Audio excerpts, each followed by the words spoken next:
Alors ce matin, nous allons faire une lecture, je ne vais pas être très long. Actes chapitre 1 du verset 1er au verset 8e. Actes chapitre 1 du verset 1er au verset 8e. Donc je l'ai dit, je ne vais pas être long, donc je prie que tu puisses bien me suivre. Et ensuite, nous allons prier et terminer pour ce matin. Actes chapitre 1, verset 1 à 8. J'attends que nous puissions trouver, on va faire la lecture ensemble. Donc on est dans Actes des Apôtres, dans le Nouveau Testament. Et on va lire ces 8 versets. Est-ce qu'on est ensemble? Est-ce qu'on est ensemble? Est-ce qu'on peut y aller? 1, 2, 3.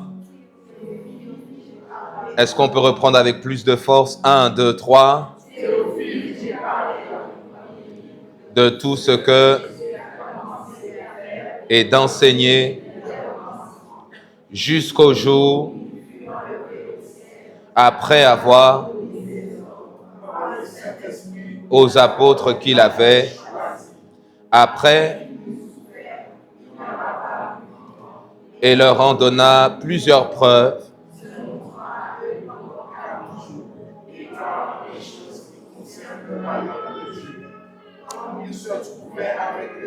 il recommanda de ne pas s'éloigner, mais d'attendre ce que je vous ai annoncé, leur dit-il.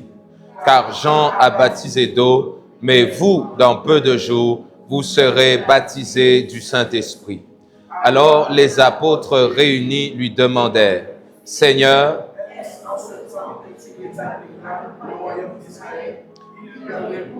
ce n'est pas à vous que le Père a fixé de sa propre autorité, mais vous recevrez une puissance, le Saint-Esprit survenant sur vous, et vous serez mes témoins à Jérusalem, dans toute la Judée, dans la Samarie et jusqu'aux extrémités de la terre. » Et nous disons Amen.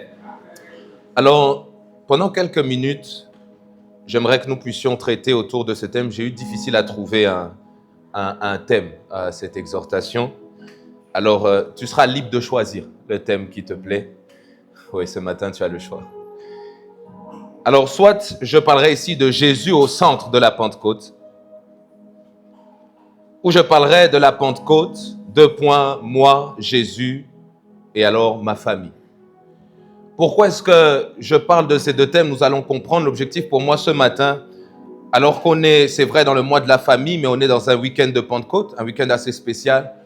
J'aimerais peut-être nous ramener en tant qu'Église à l'essentiel, parce que souvent, quand nous parlons de la Pentecôte, nous sommes fixés sur les mêmes éléments.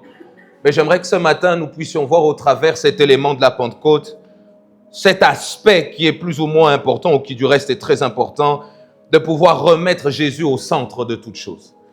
Mes amis, souvent on parle de la Pentecôte comme étant un temps où l'Église, c'est vrai dans la Bible, a fait une expérience extraordinaire avec le Saint-Esprit.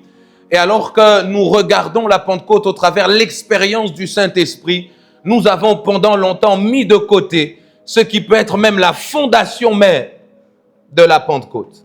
Lorsque nous lisons le texte que nous avons lu, ce qu'il faut savoir en introduction, c'est que le livre des Actes des Apôtres n'est pas un livre isolé.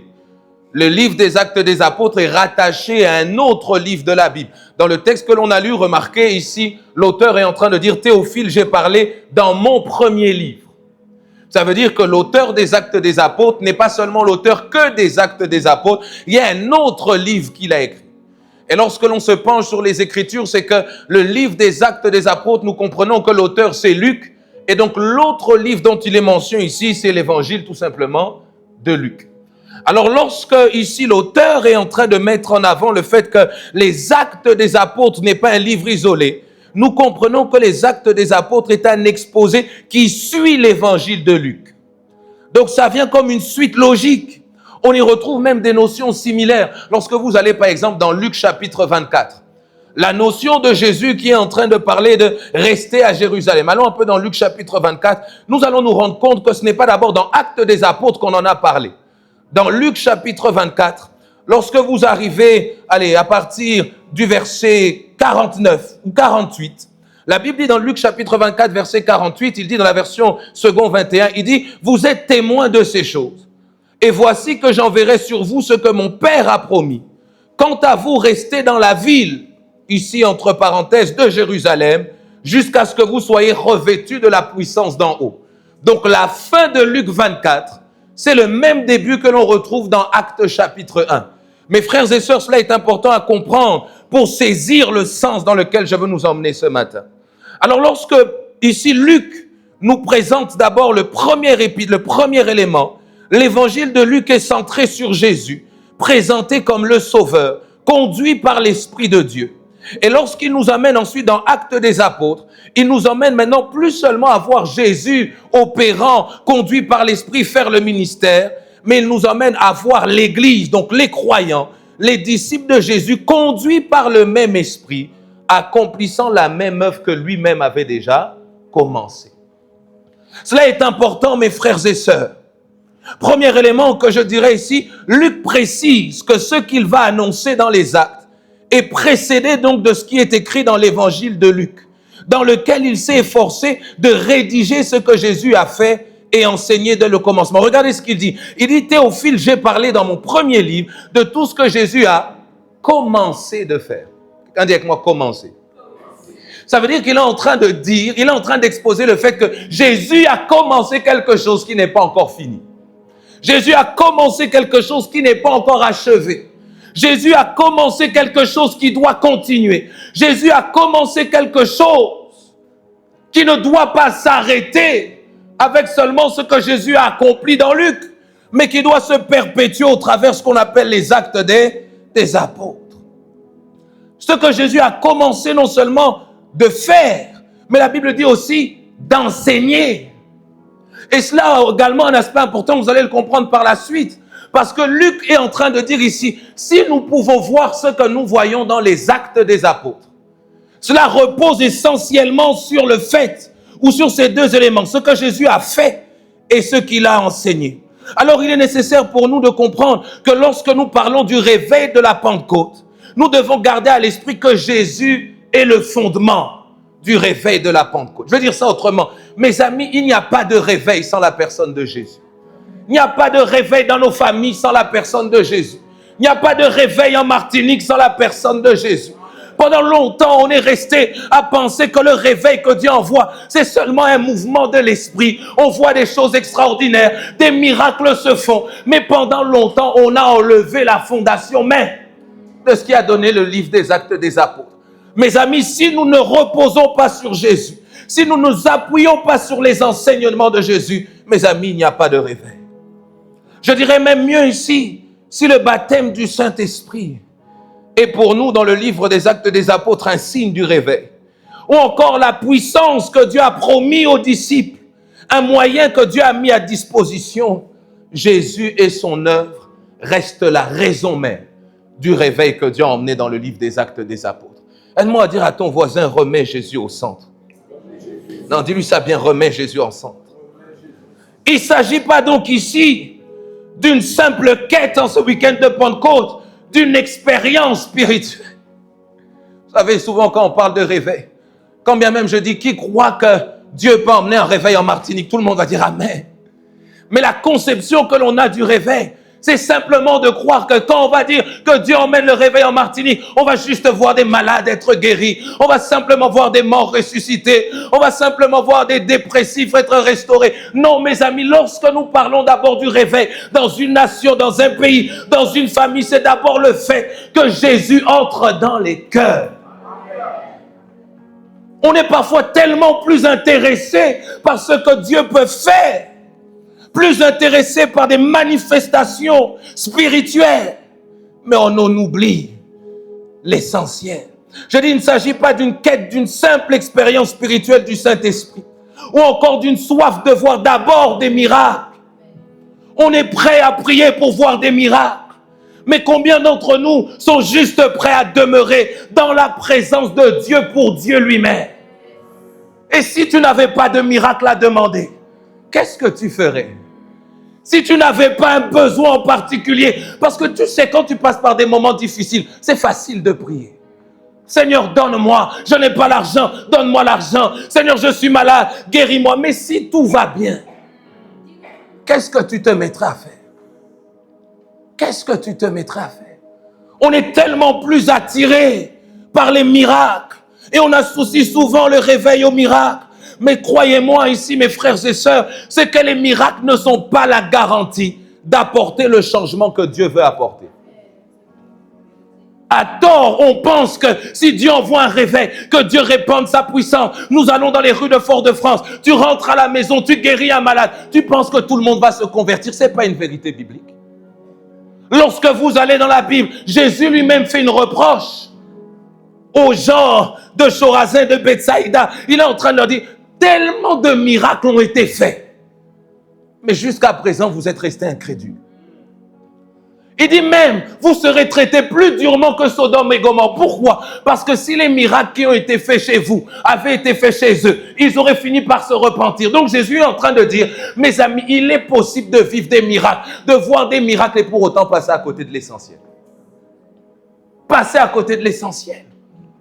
Quand nous parlons de la Pentecôte, nous prions, Seigneur, interviens, refais-nous de puissance pour agir dans nos maisons, dans nos familles. Mais nous oublions que les miracles ne sont pas une garantie d'apporter le changement que Dieu veut apporter.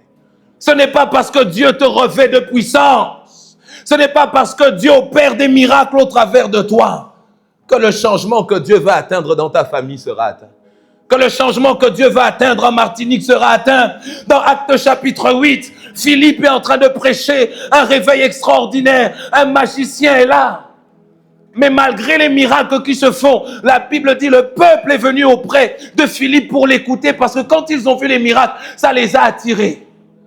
C'est vrai que plusieurs se sont convertis. Mais Simon lui-même vient et quand il voit que les apôtres arrivent, que le don du Saint-Esprit est donné par l'imposition des mains, donc, tout le monde se regarde comme si Simon n'a rien compris en fait. Il dit, moi je suis prêt à payer pour avoir les mêmes choses que vous avez. Ça veut dire que Simon est prêt, non pas à accepter Jésus, mais à se satisfaire des manifestations extérieures. Ça veut dire qu'il peut passer à côté de l'essentiel, pour autant que ce qu'il cherche, il l'a entre ses mains.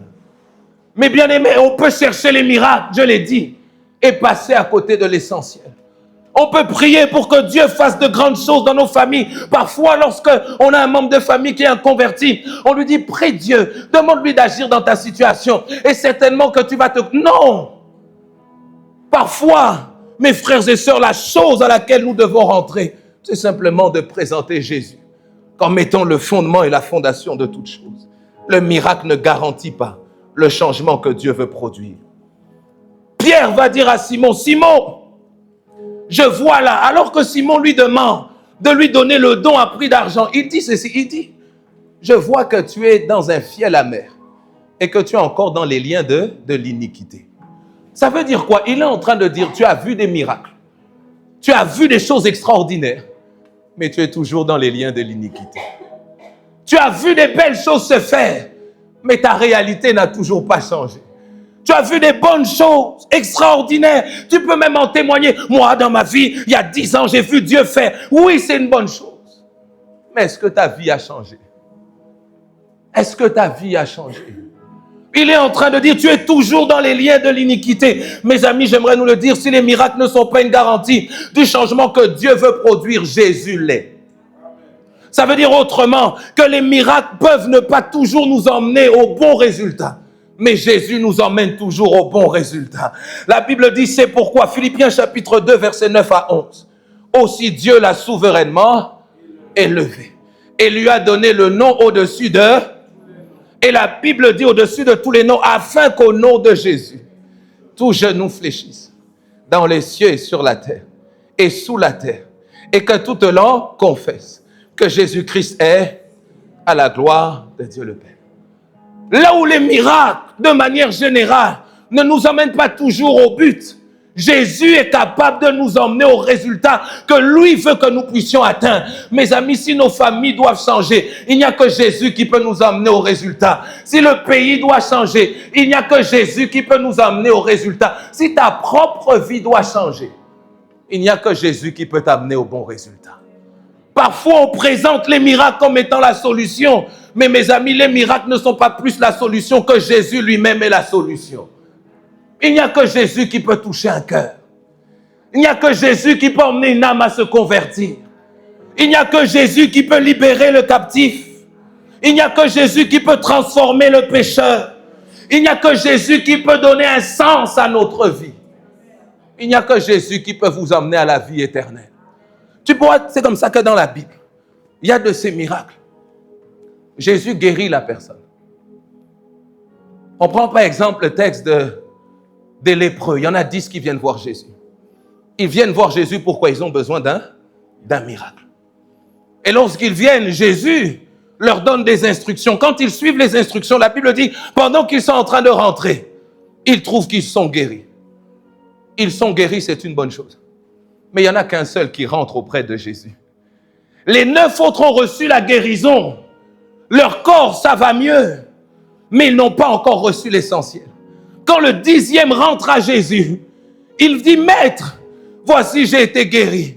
Lui, le maître lui répond, mais n'y a-t-il que toi? Les 9 autres n'ont-ils pas été guéris? Et à la fin, il lui dit, maintenant va, ta foi t'a sauvé. Ça veut dire qu'en rentrant vers Jésus, au-delà du miracle, il a eu ce que les autres n'ont pas eu. Mes frères et sœurs, j'aimerais nous le dire ce matin, la Pentecôte n'est pas simplement l'occasion de se souvenir que Dieu fait des miracles. La Pentecôte, c'est aussi l'occasion de remettre Jésus au centre, de remettre Jésus à sa place, de remettre Jésus à la place qu'il mérite. Nos familles ont besoin de Jésus. La Martinique a besoin de Jésus. Et même, j'irai plus loin, la Martinique n'a pas d'abord besoin de nos églises. Quelqu'un me donne un bon amen. Pas d'abord besoin de nos ministères. Pas d'abord besoin de nos mouvements. Parce que ce ne sont que des moyens que Dieu utilise pour ramener les uns et les autres là où il faut, c'est-à-dire auprès de Jésus.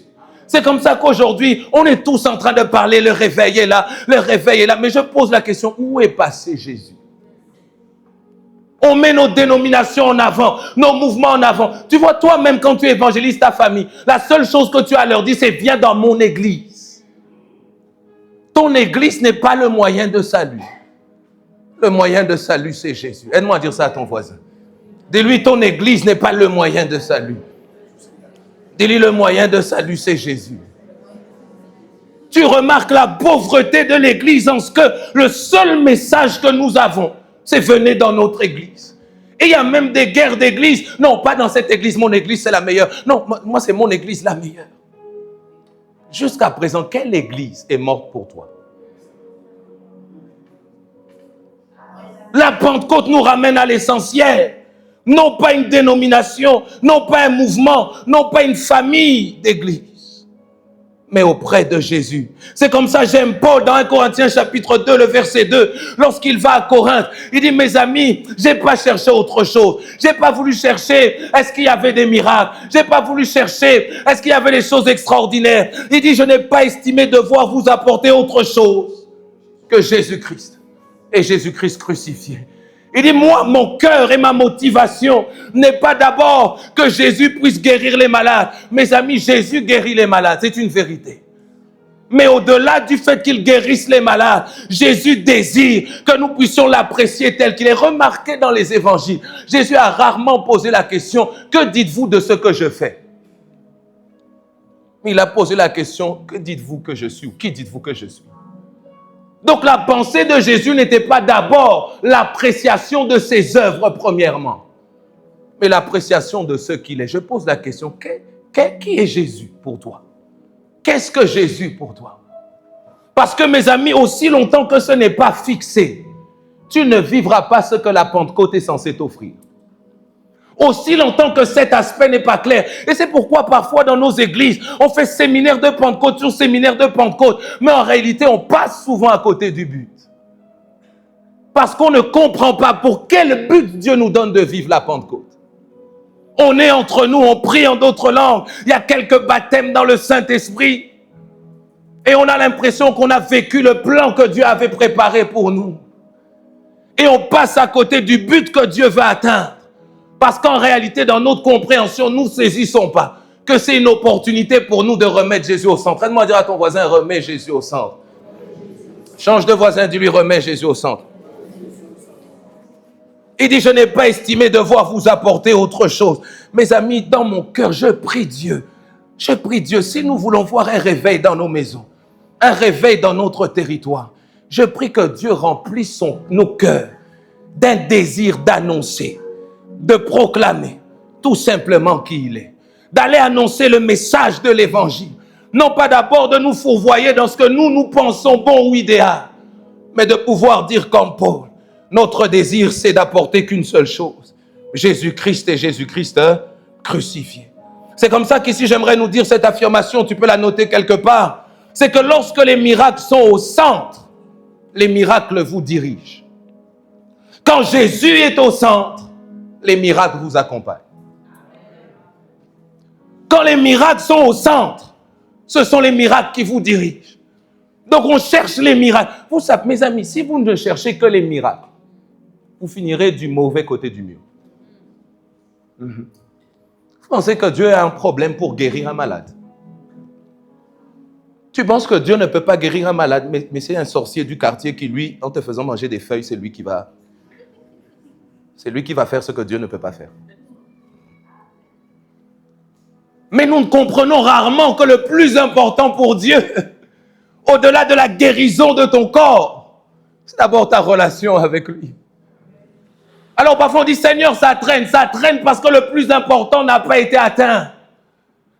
Mais lorsque le plus important est atteint, les miracles deviennent une habitude. La Bible dit dans Marc chapitre 16, voici les miracles qui accompagneront ceux qui auront cru. Ça veut dire que dans la perspective de Jésus, les miracles doivent devenir une habitude. Les miracles doivent devenir un quotidien. Les miracles doivent devenir une norme. Si quelqu'un est malade, la Bible dit, appelez les anciens, qu'on lui fasse l'huile d'onction, qu'il prie, et le malade sera guéri, mes amis. Alors lorsque nous nous mettons à chercher, à même parfois dans certains endroits forcer les miracles, c'est que nous avons déjà perdu l'essentiel. Ma prière, c'est que Église, nous puissions retourner à l'essentiel dans le nom de Jésus. Amen. Deuxième point, j'avance et puis on va terminer. Le deuxième élément important à comprendre, c'est que lorsque nous lisons ce texte, nous comprenons que Jésus est la porte de tout mouvement du Saint-Esprit. Tout ce que l'Esprit fait est précédé par la parole et par l'œuvre de Jésus. C'est comme ça, mes amis, il vous sera difficile de vivre les avantages d'une relation avec le Saint-Esprit sans passer par Jésus.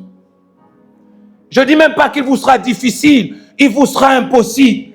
Jésus est la porte de tout mouvement du Saint-Esprit. Ce n'est que par l'œuvre de Jésus que nous accédons à la réalité du Saint-Esprit. Regardez ce que Jésus dit dans Jean chapitre 16, le verset 7. Jésus dit ceci, il dit, « Cependant, je vous dis la vérité, il est avantageux que je m'en aille, car si je ne m'en vais pas, le consolateur ne viendra pas. » Ça veut dire, il est en train de dire, si l'Esprit de Dieu doit souffler, si l'Esprit de Dieu doit venir, ça dépend intrinsèquement de ce que moi je dois faire. Si nous ne nous appuyons pas sur l'œuvre de Jésus, nous ne vivrons pas ce que le Saint-Esprit est censé nous apporter. Église, parfois ça m'étonne. Parce qu'on peut être à l'église, mais ignorer l'œuvre de Jésus.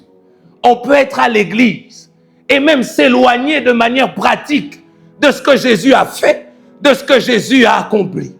Mais la Bible nous montre, si nous voulons entrer dans la Pentecôte, vivre les avantages de la Pentecôte, commençons d'abord par apprécier l'œuvre de Jésus.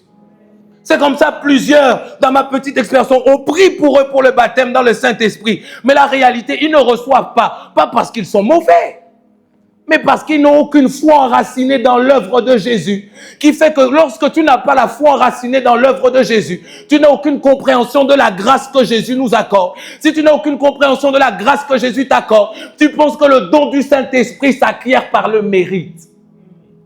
Et tu vas dire, pasteur, je n'ai pas reçu. Est-ce que c'est parce que je suis mauvais? Si tu penses que tu n'as pas reçu parce que tu es mauvais, tu remets même en cause l'œuvre que Jésus lui-même a accomplie. Il y a des choses qu'on ne vit pas, mes amis, parce que nous n'avons pas les bonnes bases. Et même si on passe du temps à prier, prier ne change pas la base. C'est la connaissance de la parole de Dieu qui change la base. C'est comme ça que même quand ils sont dans la chambre haute, ils sont en train de prier, Pierre se rend compte, gaz, il y a un problème, on ne vit pas ce que Dieu nous a dit de vivre. Alors rentrons d'abord à la parole. Pierre se souvient et dit, non, mais il était écrit dans l'Ancien Testament qu'il y en a un qui allait laisser sa charge et qu'il y en a un autre qui devait la porter. Ça veut dire aussi longtemps qu'ils ne sont pas rentrés à la parole de Dieu. Il n'y avait pas de Pentecôte. Dis à ton voisin, rentre à la parole, rentre à la parole. Ouais, rentre à la parole de Dieu. Je l'ai dit, ce n'est que par l'œuvre de Jésus que nous accédons à la réalité du Saint-Esprit. Tu dois croire en ce que Jésus a fait et accompli. Autre élément, je l'ai dit, non seulement l'œuvre de Jésus, mais aussi la parole de Jésus. Lorsque vous lisez dans la Bible, il n'y a rien que le Saint-Esprit fait qui est au-delà de la parole de Dieu. Tout ce que l'Esprit de Dieu fait est rattaché à la parole de Dieu. C'est comme ça que j'aimerais dire à quelqu'un, tu veux voir l'Esprit de Dieu davantage, rapproche-toi davantage de la Bible. Tu veux vivre davantage la réalité du Saint-Esprit. Mes amis, il n'y a pas de magie. Rapproche-toi davantage de la parole de Dieu. Toute écriture est inspirée de Dieu. La Bible en elle-même, je le dis, c'est la piste d'atterrissage du Saint-Esprit. L'Esprit de Dieu n'agit pas là où il n'y a pas la parole, mes amis. L'Esprit de Dieu n'agit pas dans une vie dans laquelle il n'y a pas pour fondement la parole. Parce que sinon, le piège, tu risques de prendre l'Esprit de Dieu comme un esprit de divination ou de sorcellerie. Combien ont commencé avec Dieu, mais ont fini de l'autre côté? Parce qu'en réalité, dans leur fondation, ce n'était pas clair. Mes amis, nous avons besoin de rentrer à la parole. Parce qu'il n'y a rien que l'Esprit ne puisse faire sans agir en fonction de la parole. La Bible dit, il vous conduira dans toute la vérité. Dans Jean chapitre 17, verset 17, la Bible dit, la vérité, c'est ta parole. Quand la Bible dit, l'Esprit vous conduira d'après la parole de Dieu. À qui est-ce que c'est déjà arrivé? Tu te rends compte, tu pries. Et la seule chose qui monte dans ton cœur, c'est un verset biblique. À qui c'est déjà arrivé? C'est-à-dire, tu es en train de prier, tu dis, Seigneur, parle-moi. Et pendant que tu dis, parle-moi, tu entends Philippiens chapitre 4. Toi-même, tu dis, Seigneur, je n'ai pas demandé un verset, je n'ai pas demandé Philippiens. Dis-moi ce que... Chaque fois que tu vas demander à l'Esprit de te conduire, l'Esprit prendra la parole de Dieu pour te diriger. L'Esprit n'est pas indépendant de Jésus. Église, aussi longtemps que nous laissons Jésus en dehors de sa place, nous passerons à côté des mouvements du Saint-Esprit. Aussi longtemps que tu laisseras Jésus en dehors de la place qu'il doit avoir dans ta vie, tu passeras à côté des mouvements du Saint-Esprit. Aussi longtemps que tu laisses Jésus en dehors de la place qu'il doit avoir dans ta famille, tu passeras ou ta famille passera à côté des mouvements du Saint-Esprit. Aussi longtemps que nous laisserons Jésus en dehors de la place qu'il doit avoir dans cette nation passera à côté des mouvements du Saint-Esprit. Dis à ton voisin, remettons Jésus au centre. Dis-lui bien, remettons Jésus au centre. Je te sens pas ce matin, dis-lui bien, fâche-toi, dis-lui, remets Jésus au centre. Dis-lui, remets Jésus au centre. Parlant du Saint-Esprit, la Bible dit, il vous rappellera les choses que je vous ai enseignées. Vous savez, je vais dire ça autrement pour que ce soit bien compris. Mes amis, le Saint-Esprit ne va rien inventer. Est-ce qu'on est OK dessus? L'Esprit de Dieu ne va rien inventer. C'est pour ça, ça m'étonne. Quand quelqu'un me voit, dit, pasteur, l'Esprit de Dieu m'a dit. Et quand il me dit ce que l'Esprit de Dieu lui a dit, ça n'a rien à voir avec la Bible. Alors je me demande, c'est quel esprit qui t'a dit? Parce que c'est bien de dire, l'Esprit de Dieu m'a dit. Mais la Bible dit que si quelqu'un parle, nous aussi on doit discerner. Mes amis, lorsque Dieu parle, lorsque l'Esprit de Dieu parle, Jésus lui-même dit, lorsqu'il viendra, il vous rappellera des choses que moi-même j'ai enseignées. Il n'apportera rien de nouveau. Il ne parlera même pas de lui-même. Donc aussi longtemps que nous nous approchons de Jésus, aussi longtemps nous sommes en proximité avec l'Esprit de Dieu. Mes amis, plus nous avons Jésus, plus Jésus remplit nos cœurs. Je vais même dire ça autrement. Vous savez, nous n'avons pas d'abord besoin de rechercher l'onction. Si nous recherchons Jésus, à Jésus est rattachée l'onction de l'Esprit. Mais si vous recherchez l'onction sans Jésus, vous risquez d'atterrir dans un endroit où Jésus n'est pas. Nous avons besoin de remettre Jésus au centre. Jésus a dit, il n'annoncera pas autre chose. Il va rappeler les choses que j'ai enseignées. Troisième élément que Jésus dit dans Jean chapitre 16, verset 14, il me glorifiera. Ça veut dire tout ce que l'Esprit de Dieu fait doit nous faire retourner vers la personne de Jésus. C'est comme ça, encore une fois, ça m'étonne. Dis avec moi, ça m'étonne. Ça m'étonne. savez, quand la puissance de Dieu est quelque part, sans que Jésus ne soit ancré, ça donne naissance à beaucoup de dérives. Il y a beaucoup de dérives que nous entendons. Ça a commencé comment? Nous avons vu des bonnes choses, mais Jésus n'était pas la fondation. Alors au final, la puissance de Dieu manifestée a donné naissance à toute forme de courant. Toute forme de courant, plus bizarres les uns que les autres. Pourquoi? Parce que Jésus n'était pas la fondation. Plusieurs mouvements de noms que nous connaissons, même que l'on rattache parfois au christianisme, sont nés de manifestations de la puissance de Dieu, mais auxquelles on a fini par retirer Jésus. Et parfois, même dans les églises, Dieu se manifeste et on finit par idolâtrer les hommes. Parce que maintenant, c'est les hommes qui font. Parce que Dieu a fait au travers de lui. Mes amis, nous avons besoin. Lorsque l'Esprit de Dieu agit, l'Esprit de Dieu glorifie toujours Jésus. Et quand bien même Dieu agirait au travers de toi, dans ta maison, dans ta famille, dans ton pays, la gloire reviendra toujours à lui. Parce que si c'est l'Esprit de Dieu nous ramène toujours à Jésus. Comment Dieu t'utilise? On va prier, sois rempli du Saint-Esprit, mais à peine un mal de tête a été guéri. Non, on ne peut plus te parler. Quand on te parle, tu plisses les yeux. Pour nous faire sentir que tu es sous l'onction, il faut qu'on fasse attention.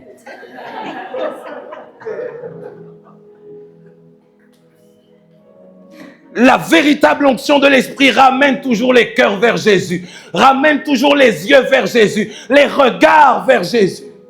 Parce que l'Esprit de Dieu glorifie toujours Jésus. Troisième élément important à comprendre, c'est que le Jésus dont nous parlons n'a jamais caché son message, mais il l'a révélé. Parce que nous avons dit qu'ici, l'Esprit de Dieu prendra ce que Jésus a dit, ce que Jésus a commencé d'enseigner, ce que Jésus a enseigné pour nous le rappeler. Mais Jésus n'a jamais caché son enseignement. Matthieu chapitre 16, versets 24 à 25. Matthieu chapitre 16, versets 24 à 25. La Bible dit, alors Jésus dit à ses disciples, non ça je veux qu'on le lise ensemble. 1, 2, 3, allons-y. Alors.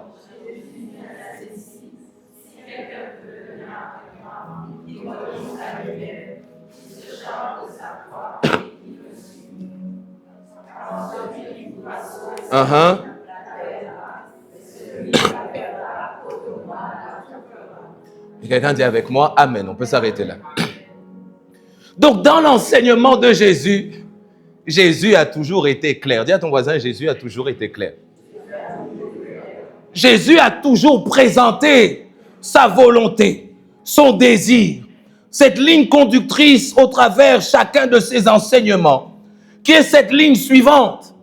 Jésus a toujours révélé qu'il ne cherche pas des adhérents, mais qu'il désire faire des disciples. Et qu'ici, cette vie de disciple consiste en plusieurs éléments. Premièrement, une vie de renoncement. Mes amis, si nous ne nous appuyons pas sur le message, l'enseignement que Jésus a donné, nous ne vivrons pas les résultats que Dieu veut nous donner. Si nous voulons d'une vie chrétienne sans devenir disciple, nous ne vivrons pas les résultats auxquels le discipolat est attaché. Si nous voulons une vie chrétienne sans renoncement, nous ne vivrons pas le résultat que seul le renoncement peut nous donner.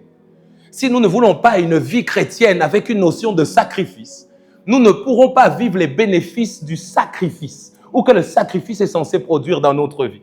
Dans le texte que nous avons lu, remets-moi le chapitre que nous avons lu, s'il te plaît. La Bible dit ceci. Il dit, si quelqu'un veut être mon disciple, première condition, il faut qu'il renonce. Dis à ton voisin, il faut que tu renonces. Non, dis-lui ça bien. Dis-lui, il faut que tu renonces. Si tu ne renonces pas, tu ne peux pas. On ne parle pas ici de volonté. Parce que parfois, on a la bonne volonté. On a la volonté d'être disciple, mais on a aussi la volonté de ne pas renoncer. Mes amis, il n'y a pas de vie chrétienne sans renoncement. Et quand je parle de renoncement, c'est renoncer à ta propre vie. Vous savez, il y a des choses dans la Bible que nous n'arrivons pas à mettre en pratique parce que nous n'avons pas accepté les premiers principes que Dieu nous a présentés. Tu vois, il te sera difficile de pardonner si tu n'as pas renoncé à ta propre vie. Quelqu'un me donne un bon amen. Amen. Oui. Parce que tu remarqueras que quand quelqu'un te fait du mal, la pensée qui vient, on me fait ça à moi. Moi. C'est à moi qu'on m'intéresse. Moi. Tu vas poser un peu la question à ton voisin, toi tu es qui? Qu'on sache. Puis qu'on sache, tu es qui? Tu tiens tellement à ta vie, tellement à ton honneur. Oh non, moi quand il est parti commérer sur moi, non, ça a entaché ma réputation. Mais ta réputation, ça vaut quoi? Parce que Jésus, quand il est sur le bois de la croix, tout le monde croit que c'est un bandit. Mais pour faire la volonté du Père, il a accepté de laisser sa réputation. Peu importe ce que les hommes disent de moi, moi je suis en paix parce que je fais la volonté du Père. Mais tu tiens tellement à ta vie qu'il y a des choses auxquelles tu ne sais plus t'aligner à la parole de Dieu. Tu ne peux plus pardonner. Tu ne peux plus faire preuve de générosité. Si je te dis, sois généreux envers ton voisin, qu'est-ce que tu penses lui donner? Sois honnête, sois honnête, sois honnête. Sois honnête. Honnête. Tu vois, dans la liste que tu as fait, je suis sûr qu'il n'y a pas d'argent. J'ai dit, j'ai un livre qui traîne à la maison là. Et puis tu es méchant parce que c'est un livre que quelqu'un t'avait offert que tu n'as pas lu, que toi aussi tu vas offrir. Donc dans tout ça, tu n'as rien payé. Pourquoi? Parce que l'argent est devenu tellement important. J'ai besoin d'argent, pourquoi? Pour bâtir ma vie. J'ai des projets. Acheter ma maison, mon terrain. Moi. Et tout nous concerne que nous. Parce qu'à la racine, nous n'avons pas renoncé à notre propre vie. Est-ce que je dis que on n'a pas le droit de penser à nous, à nos enfants? C'est pas ce que je dis, ce serait déséquilibré. Mais renoncer à sa vie nous permet de poursuivre ce que Dieu veut que l'on poursuive. Quand vous regardez les disciples pour vivre la Pentecôte à la chambre haute, vous savez ce que ça leur a demandé. La Bible dit, ils ont quitté là où ils étaient, ils sont allés à Jérusalem. Et ils se sont enfermés dans la chambre haute. Petit détail que je donne, c'est que quand ils sont dans la chambre haute, ils ne savent pas quand Dieu va les visiter. Il faut un sacré degré de renoncement à soi pour entrer dans un endroit sans savoir quand est-ce que tu vas sortir. Et parmi eux, il y a des gens qui étaient mariés. Pierre avait sa femme. Oh, est-ce que je peux avancer là-dedans? Quelqu'un dit, pasteur, je vois où tu vas en venir. Donc celui qui a vu, a vu.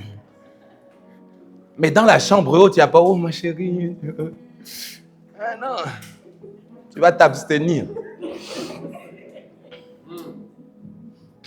Mes amis, ça leur a coûté du temps, de l'argent.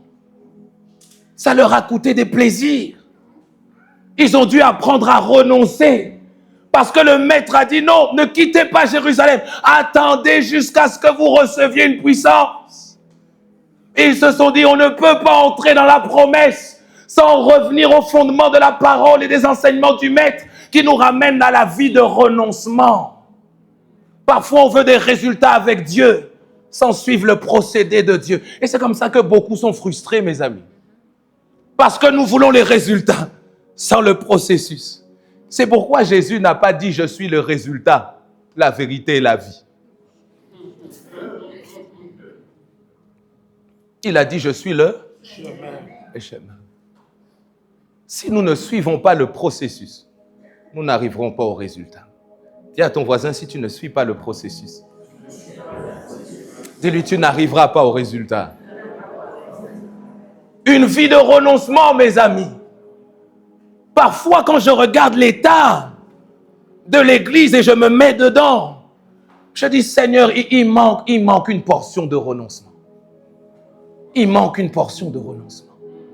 Vous savez, parfois, on prie pour un réveil, que ce soit dans la famille, mais peut-être plus quand on prie pour la Martinique. Je pose la question, les amis. Est-ce que tu es prêt à prier pour que Dieu soit glorifié en Martinique, sans pour autant qu'il ne passe par toi?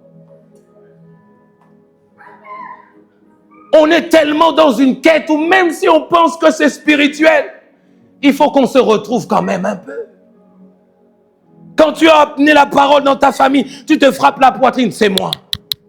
Avant, c'était tous des païens, mais c'est moi. Si j'étais pas là, cette famille ne serait pas sauvée. Pourquoi? C'est moi. C'est moi, le oint de Dieu dans cette maison, c'est moi. Que Dieu a choisi de toute éternité. C'est moi le Joseph de ma famille. Il se peut que parfois tu prêches à ta famille. Tu prêches, tu pries. Ils ne se convertissent pas, mais un étranger vient. Un étranger leur dit, il est temps de donner vos vies à Jésus. Toute ta famille se met à genoux. Toi-même, tu vois ta famille dire, levez-vous, levez-vous, levez-vous. C'est une blague. Depuis que moi je vous prêche, vous n'acceptez pas. Un étranger vient vous accepter. Et alors, est-ce que le but, c'est pas qu'il soit sauvé? On prie pour un réveil dans notre nation. Mais si Dieu ne t'utilise pas, tu ne veux pas. Parce que tu dis, non, c'est moi. Quand j'ai prié, Dieu m'avait dit que je parle. C'est comme ça. Moi, il y a quelque chose que je n'aime pas. C'est moi. Quelqu'un dit avec moi, c'est le pasteur qui a dit. Dis, c'est le pasteur. Donc ça, c'est moi et ça ne concerne que moi. Tu vois, quand Dieu te donne des dons spirituels, comme des paroles prophétiques, tu vois, les paroles prophétiques sont faites pour nous annoncer et nous éclairer. Donc, une fois que la chose est arrivée, ne viens pas nous dire, moi, j'avais vu. Ça ne nous sert à rien. Parce que c'est juste une façon de dire, ah ouais, moi, Dieu m'avait dit. Parce que Dieu ne fait rien sans révéler ses secrets à ses serviteurs, les prophètes. Ça n'a plus aucune utilité, si ce n'est que de se glorifier soi-même. Si la chose est déjà arrivée, il n'y a plus de notion d'avertir parce que la chose est déjà là. Mes amis, encore une fois, je le dis ce matin, dis à ton voisin, remettons Jésus au centre. Cela est nécessaire et important. Nous avons besoin de remettre Jésus au centre et son enseignement. Vivre une vie de renoncement. Il dit qu'il se charge de sa croix. Donc une vie de sacrifice. Être prêt à donner, être prêt à s'offrir. Mes amis, parfois, Dieu pour faire plus vous demandera plus. Pas d'abord parce qu'il a besoin que vous lui donniez plus. Mais d'abord parce qu'il a besoin que vous vous abandonniez plus. Parfois, quand Dieu te dit, prends plus de temps, ce n'est pas qu'il a besoin de plus de temps. C'est qu'il a besoin que tu abandonnes ta conception du temps. Ton temps est tellement important.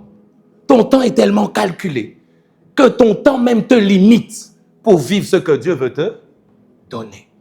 Quand Dieu nous demande, comme Dieu a demandé à Abraham son Isaac, ce n'est pas d'abord parce qu'il a besoin d'Isaac, mais c'est d'abord parce qu'il veut toucher le cœur d'Abraham. Qu'il se charge de sa croix, qu'il s'offre volontairement en sacrifice. Et troisième élément est qu'il me suive. Ici, suivre veut dire, mes frères et sœurs, de manière volontaire, rechercher quotidiennement ce qui plaît à Dieu. Combien d'entre nous, à part le dimanche, sont dans une quête, une recherche de faire constamment ce qui plaît à Dieu? La Bible dit, ne vous enivrez pas de vin, mais au contraire, soyez remplis du Saint-Esprit. Combien d'entre nous cherchent, Seigneur, ta volonté, c'est que je sois rempli. Lundi matin, remplis-moi. Mardi matin, remplis-moi. Mercredi matin, remplis-moi. Jeudi matin, remplis-moi. Combien d'entre nous suivent, poursuivent, désirent, sont dans une quête de recherche de ce que Dieu veut? Parfois, nous sommes bien plus religieux que ce que nous pensons. En dehors du temps que nous avons à l'église, il n'y a plus le désir de suivre le Seigneur. Or, ce qui les a emmenés à vivre la Pentecôte, mes amis, c'est le désir de suivre Jésus. Jésus leur a dit, mes amis, je m'en vais, mais j'ai quelque chose pour vous. J'ai quelque chose à vous donner. Le Saint-Esprit doit descendre sur vous. Et je veux que vous soyez mes témoins. Quand ils sont allés dans la chambre haute, c'était un désir profond de vivre ce que Jésus leur avait dit. Ils sont montés dans la chambre haute, non pas pour eux, mais pour dire le maître qui était avec nous a un plan. Il a une volonté. Ils sont montés dans la chambre haute, prêts à tout abandonner pour vivre plus de Dieu. Mais aujourd'hui, mes frères et sœurs, que sommes-nous prêts à laisser pour vivre davantage du Jésus dans lequel tu dis avoir mis ta foi? Quand il y a quelques programmes la semaine, ça devient tout de suite trop. Ça m'a toujours étonné, le fait qu'il y ait culte la semaine, vendredi, et qu'on dise que non, ça nous prend trop de temps. Alors qu'on passe plus de temps à faire autre chose, plus de temps au travail, plus de temps à manger, plus de temps à l'extérieur. Et systématiquement, le problème, c'est l'Église. Le problème, c'est Dieu. Le problème, ce sont les disciplines spirituelles. Mes frères et sœurs, si nous voulons vivre ce que Dieu nous réserve, nous devons être prêts à renoncer à un peu plus. et à rechercher un peu plus. Quatrième élément, l'œuvre que le Saint-Esprit fait par nous et finit par faire par nous est conditionnée par la qualité de notre obéissance. Lorsque vous lisez le texte, ce qui leur a permis de vivre cette expérience extraordinaire avec Dieu, c'est d'abord le fait qu'ils aient obéi. Dis à ton voisin, tu dois apprendre à obéir. Change de voisin, dis-lui, tu dois apprendre à obéir. Bon, dis-lui mieux, dis-lui, tu dois mener une vie d'obéissance. Ce qui leur a donné de vivre, ce que Dieu leur avait promis, de saisir cette promesse extraordinaire, d'entrer dans le plus de Dieu pour eux. Mes amis, c'est l'obéissance. Actes chapitre 5, verset 32, la Bible dit, nous sommes témoins de ces choses, de même que le Saint-Esprit que Dieu a donné à ceux qui lui obéissent. L'obéissance est une clé. Parfois, ce que Dieu nous demande, ce n'est pas ce que nous ne pouvons pas faire. C'est simplement d'obéir. Mes amis, l'Église est appelée à vivre plus, simplement en obéissant. Tu es appelé à vivre plus, simplement en obéissant. Tu es appelé à entrer dans une nouvelle saison, simplement en obéissant. Le Maître a dit, ne quittez pas Jérusalem, mais attendez. Ce qui leur a permis de vivre, c'est de ne pas avoir quitté Jérusalem et d'avoir attendu. Parfois, les grandes choses que l'on recherche sont derrière un petit pas d'obéissance. Dans Luc 24, 49, il dit, j'enverrai sur vous ce que mon Père a promis, mais vous, Jésus fait sa part. Mais toi, tu dois faire la tienne. Dis à ton voisin, tu dois faire ta part. La part de Jésus, c'est la promesse.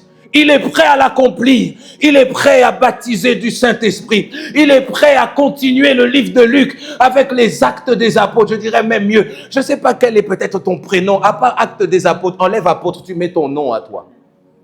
Après Luc, il est prêt à écrire les actes de Christ. Mais pour écrire les actes de Christ, il faut que Christ soit obéissant à la parole de Dieu. Pour écrire les actes de Matthias, pour écrire les actes de qui sais-je, ça demande de l'obéissance.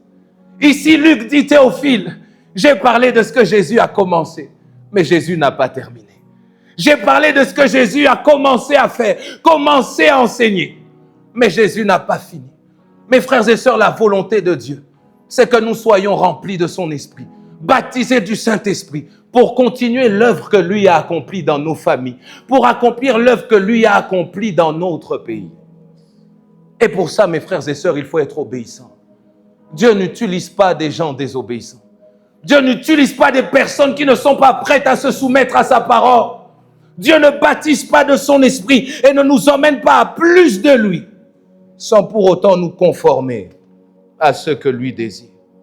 Alors j'aimerais dire à quelqu'un, n'exige pas des autres ce que Dieu n'a pas personnellement ancré en toi. Ne demande pas à ta famille d'être parfaite. Ne demande pas à ta famille de changer d'attitude. Si le même Dieu que tu leur présentes ne t'a pas convaincu toi de changer d'attitude. Ne va pas dire à ta famille, vous n'êtes pas bon, changez. Si ce Dieu que tu leur présentes ne t'a pas convaincu toi-même de changer. Ça ne commence pas par les autres, ça commence par toi et ça finit par atteindre les autres. Dis à ton voisin, il faut que ça commence par toi. Lui, il faut que ça commence par toi. Lui, il faut que ça commence par toi. N'exige pas des autres. Parfois même, vous savez, on va dans les rues pour annoncer l'évangile, disant, il est temps que les âmes de la Martinique soient sauvées. Mais pendant que tu prêches à l'inconverti, les choses que tu lui demandes de changer, Dieu ne les a même pas encore changées en toi. Et ça devient un frein à l'œuvre de l'Esprit. Parce que l'Esprit commence d'abord en toi et finit par atteindre ceux qui sont dehors. Dieu demande, il dit, vous d'abord attendez, vous d'abord recevez, et après seulement vous pourrez aller voir les autres. Mes amis, ça doit commencer par nous. Église, ça doit commencer par nous. Comment est-ce que des personnes, toi-même quand tu vois ta vie chrétienne, tu n'es pas bouillant, il n'y a pas de feu, il n'y a pas un ardent désir de plaire à Dieu. Comment tu veux que les membres de ta famille attrapent ce désir? Ça doit commencer par toi. Quelqu'un a dit parfois, pour attirer les gens, vous n'avez pas besoin de faire beaucoup de magie, de micmac, de trucs. Il dit, soyez en feu. et les gens viendront voir ce qui se passe. Parfois, on n'a pas besoin d'attendre que les choses bougent à l'extérieur. Parfois, quand les choses ne bougent pas, c'est que ça n'a pas assez bougé à l'intérieur de nous. Parfois, il ne faut pas remettre la faute sur ceux qui sont dehors. Pourquoi est-ce que pour nous, en tant que chrétiens, nous disons que le pays ne bouge pas? Peut-être parce que pour nous-mêmes, en tant qu'Église, ça n'a pas encore bougé à l'intérieur. La Bible dit quand l'Esprit les a baptisés, il y a eu un bruit. Un tel bruit que ce n'est même pas eux qui sont allés vers ceux de dehors. C'est ceux de dehors qui sont venus vers eux. Ils se sont dit, il y a un truc qui se passe ici. Mes amis, quand Dieu agit dans une vie, tous ceux qui l'entourent, qui l'environnent, se rendent compte qu'il y a quelque chose qui se passe ici. On ne sait pas toujours l'expliquer, mais quelque chose vient de se passer. Ma prière en ce week-end, c'est que quelque chose se passe dans ta vie. Quelque chose que tu ne forces pas, quelque chose que tu n'inventes pas, quelque chose que tu ne fabriques pas, mais que quelque chose se passe. Ils sont venus, la multitude a couru. Et la Bible dit, ils les entendirent parler dans leur langue des merveilles de Dieu. Extraordinaire. Et plusieurs, après la prédication, se sont convertis. Mes amis, je termine ici en disant que la puissance donc de la Pentecôte, cette puissance que Dieu veut libérer sur nous, cette puissance dont nous avons besoin, nous en avons besoin pour présenter ce Jésus qui a touché nos cœurs, gagné nos vies, pour que nous puissions maintenant et désormais le présenter aux autres. Nous n'avons pas d'abord besoin de la puissance pour autre chose. Le baptême dans le Saint-Esprit, l'onction que l'Esprit de Dieu a fait descendre sur son Église. La première mission de ce baptême, c'était de pouvoir annoncer Jésus aux autres. C'est comme ça, parfois, tu sais, on prie pour le baptême du Saint-Esprit. Mais après, le samedi, pour la DGA, il n'y a personne. J'ai dit, on a prié pourquoi? Parce que ce pourquoi on a prié est censé nous porter, nous emmener vers les autres. La puissance du Saint-Esprit, l'onction que l'Esprit a fait descendre sur son Église. La Pentecôte, c'était d'abord pour nous permettre d'annoncer Jésus aux autres. Premièrement, à Jérusalem, Mathias l'a dit vendredi, Jérusalem, c'est d'abord les tiens. Quelqu'un dit avec moi les miens. Tu sais que tu as besoin de la puissance du Saint-Esprit pour parler de Jésus aux tiens.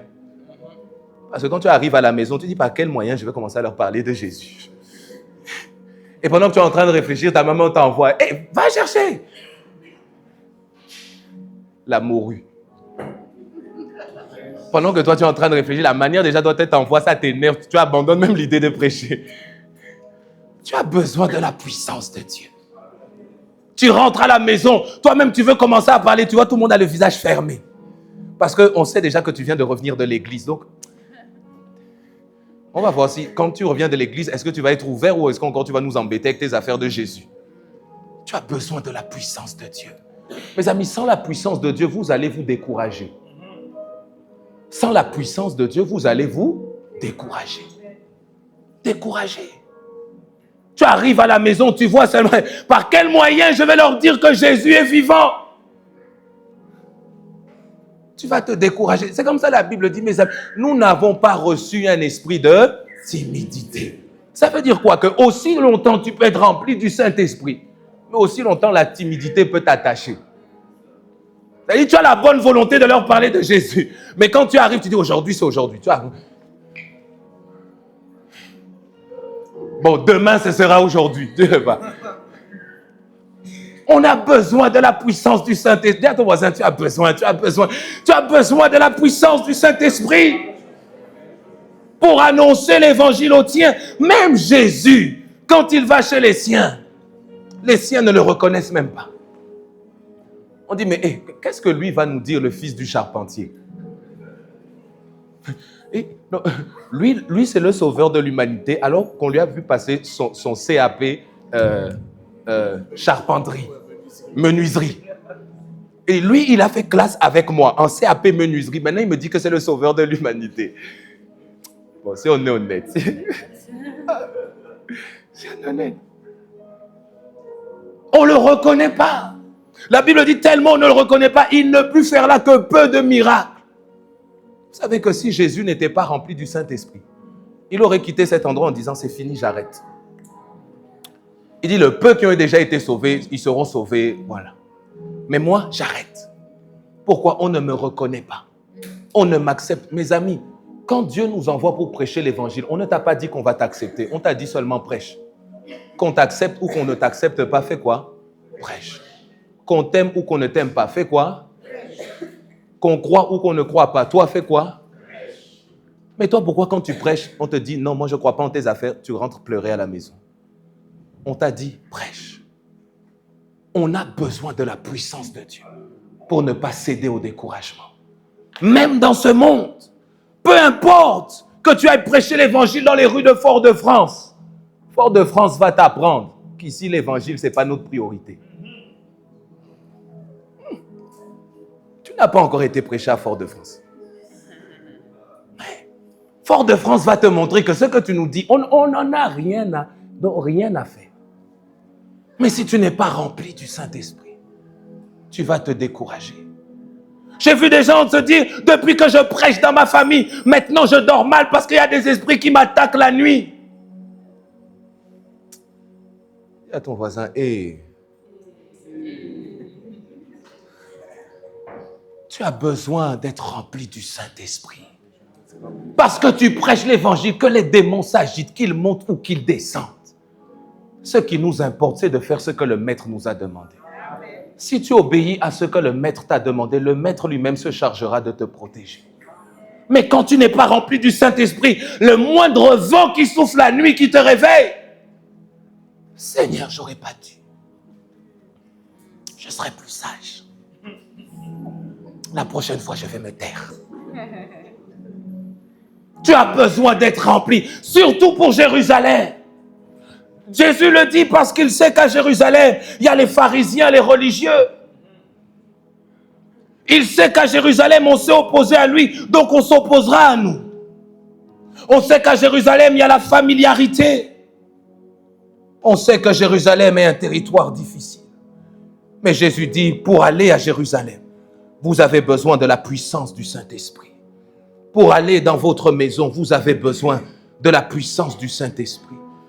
Pour aller dans les rues de la ville, vous avez besoin de la puissance du Saint-Esprit. Et j'aime ce texte où la Bible dit ceci, qu'on n'allume pas une lampe pour la mettre où ça? Mais lorsque l'on allume, on l'allume pour la mettre où? Sur le plafond de la maison. Afin quoi? Qu'elle éclaire tous ceux qui sont dans la maison. Remarquez, la Bible dit, il faut d'abord qu'on l'allume. Aussi longtemps que l'on ne l'allume pas, elle ne pourra pas jouer le rôle qu'elle est appelée à jouer. Alors ce matin, quand on va prier, tu vas juste prier avec tout ton cœur et la simplicité de ta foi pour dire, Seigneur, ce matin, allume-moi. Quelqu'un dit, pasteur, quelle prière? Allume-moi. Il dit, la lampe doit d'abord être allumée. Une fois qu'elle est allumée, c'est là qu'on va la placer. Et une fois qu'on la place, c'est là qu'elle se mettra à éclairer les autres. Mes amis, parfois on rentre dans nos maisons et rien ne se passe parce qu'on n'a pas été allumé. Parfois tu entres dans un environnement et rien ne se passe parce que tu n'as pas été allumé. Quand vous regardez dans la Bible, il y a une histoire qui en parle très bien et je termine ici. C'est l'histoire d'un homme comme Daniel. La Bible parlant de Daniel dit que Daniel, vous savez, Daniel n'était pas avec des gens qui avaient forcément la même foi que lui. Daniel a vécu au milieu des sorciers. S'il faut traduire ça littéralement à cette époque. Mais la Bible dit, quand on vient pour lui dire, Daniel, il faut que tu prennes le même régime que les autres. Daniel dit, ah ouais, donnez-moi mes légumes, donnez-moi mes affaires. Et la Bible dit, quand il a marché de cette manière, ils sont revenus, on dit, non, c'est pas normal. Il a une apparence d'embonpoint de loin meilleure que tous ceux qui ont suivi le régime qu'on leur a demandé de suivre. Non seulement cela, quand on continue dans l'histoire, on se rend compte que Daniel est 10 fois supérieur aux autres. Pourquoi? Daniel a été allumé. Daniel a été rempli, revêtu, environné de la présence de l'Esprit de Dieu. On dit il est 10 fois supérieur en esprit que tous les autres hommes, personnes présentes. Et c'était des hommes et des femmes spirituels. Mais on remarque que lui qui avait Dieu était différent des autres.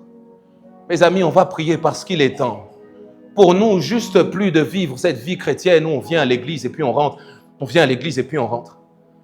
Mais de dire, il y a une qualité de vie chrétienne à laquelle Dieu nous appelle. Cette vie chrétienne exige que l'on rentre à Jésus, qu'il redevienne véritablement le fondement de nos vies. Cette vie chrétienne exige que l'on pratique l'obéissance vis-à-vis de la parole de Dieu qui nous appelle au renoncement à une vie de sacrifice. Mais je le dis, cela exige également que nous puissions recevoir la puissance du Saint-Esprit pour maintenant aller faire ce que Dieu nous appelle à faire, pour aller annoncer ce que Dieu nous appelle à annoncer et pour devenir les témoins que Dieu nous appelle à être. Et cela ne se suffit pas au dimanche, mes amis. Cela va bien plus loin que le dimanche. Cela concerne toute une vie. Et ma prière pour nous ce matin, c'est que cette vie chrétienne devienne simplement notre quotidien. Alors tu vas te lever là où tu es et tu vas prier Dieu.